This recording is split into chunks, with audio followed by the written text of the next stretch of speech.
Consejo número 2 bis. El personal directivo y operativo debe respetar los derechos de los pacientes. Vamos a hablar de los derechos de los pacientes. En primer lugar, deben tener derecho a asistencia religiosa.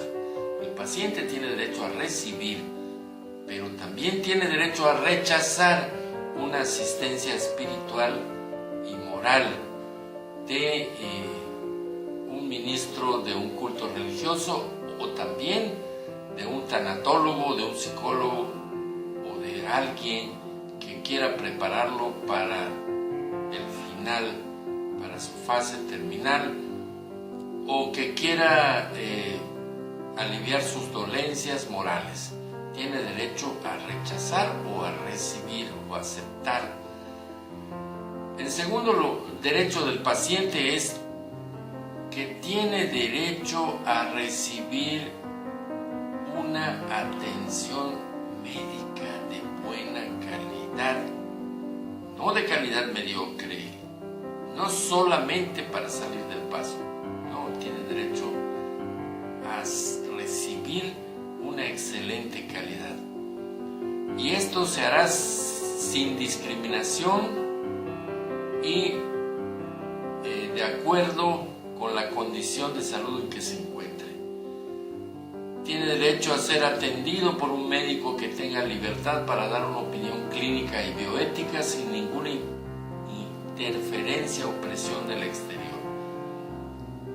Siempre se debe trabajar para respetar los intereses del paciente. El tratamiento aplicado debe ser conforme a los principios médicos aprobados por la comunidad científica. La alta calidad siempre debe ser parte de la atención médica y los médicos en especial deben aceptar la responsabilidad de ser los guardianes de la calidad de los servicios médicos. Cuando se deba elegir entre pacientes potenciales para un tratamiento que sea limitado, es decir, que esté realmente definido para un grupo de pacientes nada más, debe hacerse una selección con criterios imparciales, con criterios justos, y no debe haber discriminación alguna por el origen, por la condición económica, por el aspecto físico o por la discapacidad o vejez de un paciente. Tiene derecho a una atención médica continua según la enfermedad que tenga y el tratamiento al que debe ser sometido. El médico debe cooperar en la coordinación de la atención indicada con el personal que requiera, es decir, enfermeros, trabajadores sociales, laboratoristas, tecnólogos o gente de la rama administrativa. Resumiendo, todo paciente tiene derecho a que la atención médica se le otorgue por personal preparado y especializado de acuerdo con las necesidades de su estado de salud y según las circunstancias en que se le esté dando la atención, así como a ser informado si la institución cuenta con otro especialista que pueda atenderlo en caso de ausencia del médico responsable de su tratamiento.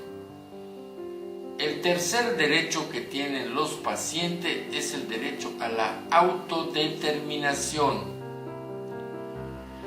Primero, el paciente tiene derecho a tomar las decisiones que considere pertinentes para su salud de manera libre y sin presiones de ninguna clase. Es importante aclarar que el médico informará las consecuencias de todas las acciones que ponga en práctica. Segundo, los pacientes adultos y con la disposición mental para hacer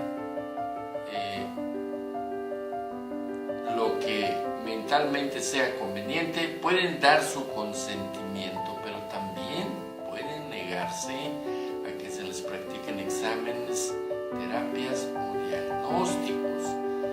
Y tiene derecho el paciente a la información necesaria para tomar sus decisiones y puede preguntar cuantas veces quiera el propósito y las consecuencias de los tratamientos a los que se someta.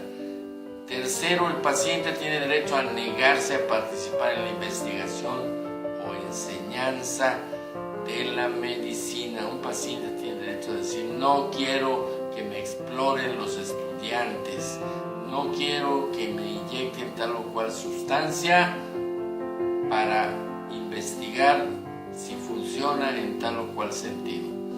En resumen, todo paciente y su representante legal tienen derecho a decidir con libertad, de manera personal y sin ninguna forma de presión, que acepte o rechace el paciente cada procedimiento diagnóstico o terapéutico ofrecido, así como el uso de medidas extraordinarias de supervivencia en pacientes terminales.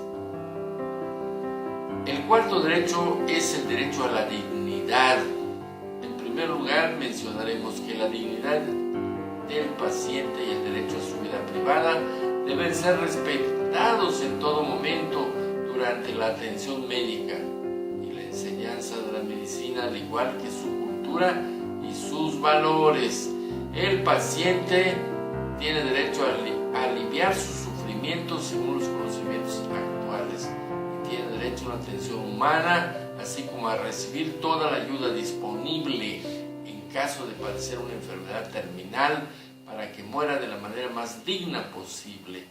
Dicho de otra manera, todo paciente tiene derecho a que el médico, la enfermera y el personal que le otorguen atención médica y otros servicios de salud primero se identifiquen dando su nombre y mostrando su gafete y le otorguen un trato digno, con respeto a sus convicciones personales y morales, principalmente las relacionadas con sus condiciones socioculturales, con su género, con su pudor, con su intimidad, cualquiera que sea el padecimiento que presente. El trato respetuoso del personal de salud necesariamente se hará extensivo a los familiares y acompañantes del paciente. El quinto derecho es a la educación para la salud. Toda persona tiene derecho a recibir educación para la salud con la finalidad de que pueda tomar decisiones apropiadas y a conocer los servicios disponibles en la institución. Dicha educación debe incluir datos sobre estilos de vida saludables y los métodos de prevención y detección anticipada de enfermedades. Cada persona es responsable de su propia salud y debe procurar la protección de su vida y de sus familiares. El sexto derecho es derecho a la información. En primer lugar, el paciente tiene derecho a conocer la información de su historia clínica, así como los detalles de su estado de salud. Sin embargo, esto no incluye la información de terceros que se incluya en el historial de un paciente, para lo cual necesitará el consentimiento de la persona aludida. En segundo lugar, de manera excepcional se puede retener información frente al paciente cuando haya una buena razón para creer que dicha información representaría un serio peligro para su vida o su salud. Es decir, solo se hará de manera excepcional y autorizada por los directivos. La información se debe entregar de manera que sea claramente comprendida por el paciente y su familia. El paciente tiene derecho a no ser informado de su estado por solicitud expresa, a menos que sea necesario para salvaguardar la vida de otra persona. Si decide no recibir información, el paciente tiene derecho de elegir quién debe ser quien reciba la información en su lugar. O también, si nadie está autorizado a conocer la condición clínica del enfermo, ni siquiera él mismo, él puede decirlo: ¿saben qué? No me digan que me estoy muriendo. En resumen, todo paciente y su representante legal tienen derecho a que el médico responsable del paciente les proporcione periódicamente, cuando menos en cada turno, información completa sobre el diagnóstico, pronóstico y tratamiento. Se exprese siempre en forma clara y comprensible, evitando la terminología médica que rara vez es entendible por el paciente y por sus familiares. Se debe otorgar con oportunidad esta información con objeto de favorecer el conocimiento pleno del estado de salud del paciente. La información tiene que tener siempre veracidad.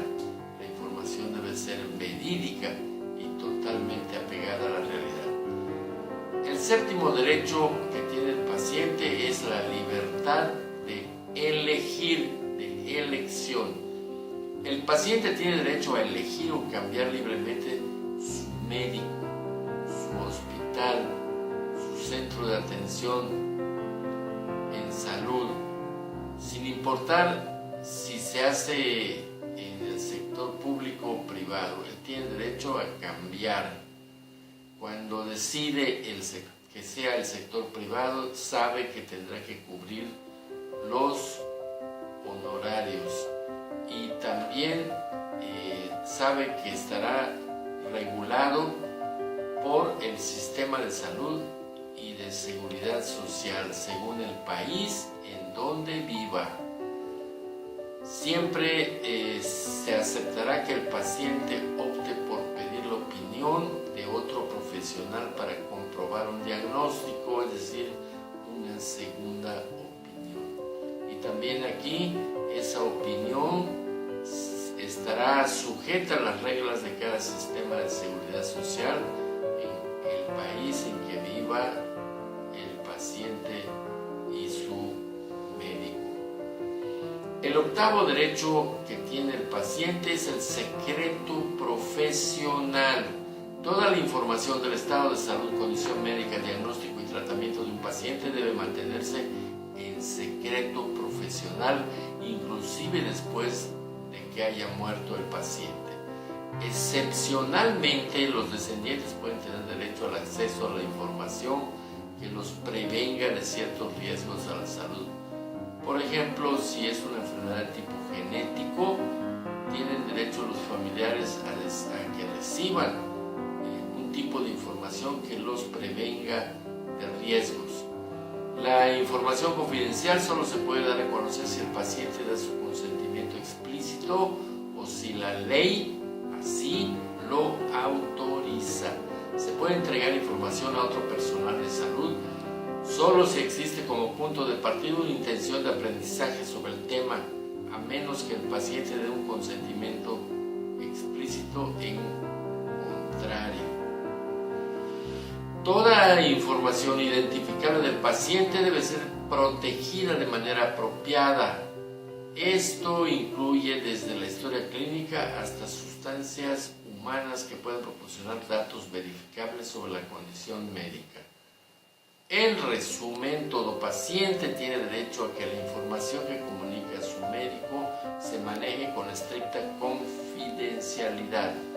No se divulgue más que con la autorización expresa de parte del enfermo, incluso la que derive de un estudio de investigación al cual se haya sujetado de manera voluntaria, lo que no limita la obligación del médico de informar a la autoridad en los casos que marque específicamente la ley. El noveno derecho es derecho a inconformarse y ser escuchado. Todo paciente tiene derecho a ser escuchado con mucha atención y recibir respuesta satisfactoria por la instancia correspondiente cuando se inconforme por la atención médica recibida por trabajadores de la salud, sean estos públicos o privados.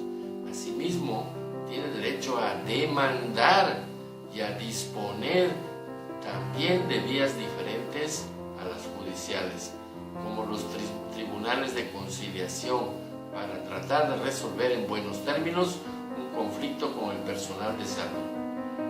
El décimo derecho es contar con un expediente clínico. Todo paciente tiene derecho a que el conjunto de los datos relacionados con la atención médica que reciba sean asentados en forma verídica, real, clara, precisa, legible y completa en un expediente que dará a cumplir con las normas que en cada país se señalen. El paciente puede obtener a solicitud previa un resumen escrito, clínico, textual individual de acuerdo con el fin que el paciente requiera. El 11º derecho es de contar con facilidades para obtener una segunda opinión. Todo paciente tiene derecho a recibir por escrito la información necesaria para obtener una segunda opinión sobre el diagnóstico, pronóstico o tratamiento relacionados con su estado de salud. Número 12. Tiene derecho de recibir atención médica rápida en caso de urgencia. Todo paciente tiene derecho, cuando está en peligro su vida, un órgano o una función, a recibir atención de urgencia por un médico en forma inmediata, sin trámites burocráticos, en cualquier establecimiento de salud, sea público o privado, con el propósito de estabilizar sus condiciones. Número 13. Tiene derecho de otorgar o no otorgar su consentimiento escrito previamente informado. Todo paciente y su representante legal tienen derecho, en los supuestos que así lo señalan los reglamentos, a expresar su consentimiento por escrito cuando el enfermo acepte sujetarse con fines diagnósticos o terapéuticos a procedimientos que impliquen un riesgo, para lo cual deberá ser informado en forma amplia y completa en qué consisten esos procedimientos. Asimismo, se le informará de los beneficios que se esperan, así como de las complicaciones o eventos negativos que pudieran presentarse como consecuencia del acto médico. Lo anterior incluye las situaciones en las cuales el paciente deba participar en estudios de investigación o en el caso de donación de órganos. Número 14. Derecho del paciente en estado de inconsciencia. Si el paciente está inconsciente o no puede expresar su voluntad, se debe obtener el consentimiento de un representante legal, si la ley así lo permite. Si no se dispone de un representante legal y se necesita de manera urgente una intervención médica, se debe suponer el consentimiento del paciente, a menos que el paciente haya expresado en forma escrita lo contrario de manera previa, es decir, que haya expresado que lo dejen morir, lo cual es raro, pero puede pasar. Si llegara el caso de un paciente con intento de matarse, de suicidarse, el médico tiene obligación de tratar por todos los medios a su alcance de salvarle la vida, porque su juramento profesional así lo ha determinado. Él fue preparado para hacer vivir, no para hacer morir. El paciente sin capacidad de decidir también tiene derechos. Es el número 15. Si el paciente es menor de edad o está legalmente incapacitado para decidir, se necesita el consentimiento de un representante legal. Sin embargo, el paciente debe participar en las decisiones al máximo que le permita su capacidad mental. Las decisiones racionales que tome un paciente que carece de capacidad legal para decidir deben ser respetadas, si son lógicas y razonadas, y el equipo médico así lo considera, y tiene derecho también a prohibir que la información se entregue a toda persona que diga el enfermo. Si el representante legal del paciente o una persona autorizada por el propio enfermo prohíbe el tratamiento que es el mejor para la salud del mismo, el médico debe apelar esta decisión en la institución legal pertinente u otra, porque el médico está preparado, como antes se mencionó, para hacer vivir, no para hacer morir. Si llegara a presentarse una emergencia, el médico decidirá lo que sea mejor para el paciente. Finalmente, el derecho de conservar su vida. El paciente tiene derecho a la vida, aun cuando no desee hacerlo. El diagnóstico o tratamiento se puede realizar contra la voluntad del paciente en casos excepcionales y únicamente si la ley del país lo determina así. Estos son los derechos de los pacientes. Muchas gracias.